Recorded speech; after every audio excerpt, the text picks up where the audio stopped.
Olá, eu me chamo Julie Marquato e sou nutricionista e acredito que a alimentação pode transformar a vida das pessoas. E hoje eu gostaria de falar com vocês sobre um assunto que muito preocupa as pessoas, que é a questão dos agrotóxicos. Pois é, muitas vezes a gente não tem como comprar frutas, verduras e legumes orgânicos. Nem sempre está na nossa mão, né? O ideal seria que a gente comprasse esse tipo de alimento em feiras, em pequenas comunidades locais de nossa região. Mas em grandes metrópoles não tem como.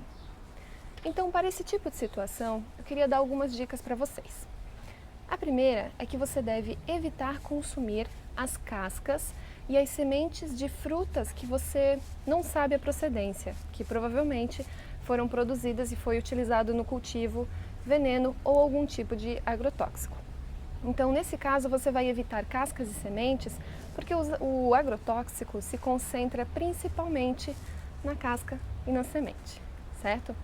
Outra dica muito importante, e isso vale mais para folhas como alface, agrião, rúcula, dentre outras, você deve deixar verduras e legumes de preferência em 15 minutos, submersão, tá? Em 1 litro de água com 2 colheres de sopa de vinagre ou com 1 colher de sopa de água oxigenada. Isso ajuda a eliminar micro-organismos e também a retirar impurezas que tem no alimento. Mas claro, não vai retirar o agrotóxico. O que vai retirar é o excesso desse veneno que fica normalmente em volta da fruta, dos legumes em geral. Outra coisa que você pode fazer é consumir frutas, verduras e legumes de época.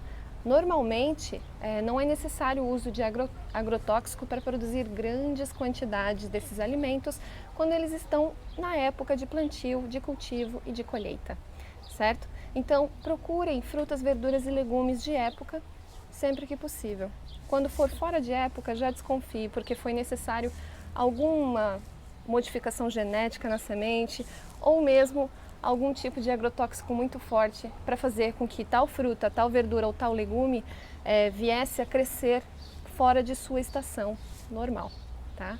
E a dica mais legal é você fazer a sua horta caseira. Se você não tem como fazer em casa, você pode, se você mora em apartamento, por exemplo, você pode comprar um vaso, encher de pedrinhas no fundo dele, colocar terra normal e terra, vamos dizer, com nutrientes, né? Terra que tenha até fezes de alguns animais, como de galinha, que vai servir de nutriente para cultivar a sua horta em casa. Então, esse tipo de material você vai encontrar em lojas de jardinagem ou mesmo em floriculturas que façam a venda desse tipo de material. E eles vão ajudar vocês, então, a preparar esse vaso para você poder cultivar no seu apartamento. Claro que nunca vai ser a mesma coisa do que ter uma horta em casa. Não queira comparar uma salsinha ou uma cebolinha ou mesmo outros vegetais, como manjericão, ou mesmo outros vegetais, com o que você plantaria em casa. Por quê? Porque dentro de um apartamento não há vida. Não vai ter muitas minhocas, borboletas, entre outros bichinhos fazendo visita na sua hortinha, né? E eles também são necessários tanto para polinização como para trocar alguns micro-organismos de ambiente e para melhorar a força dessa planta. Como não terá isso, vai ter uma certa diferença, mas não se preocupe. O importante é que você sabe a procedência e é muito melhor você estar cultivando isso em casa. Um grande beijo, essa foi a dica de hoje, dessa semana, e semana que vem, na segunda-feira, tem mais.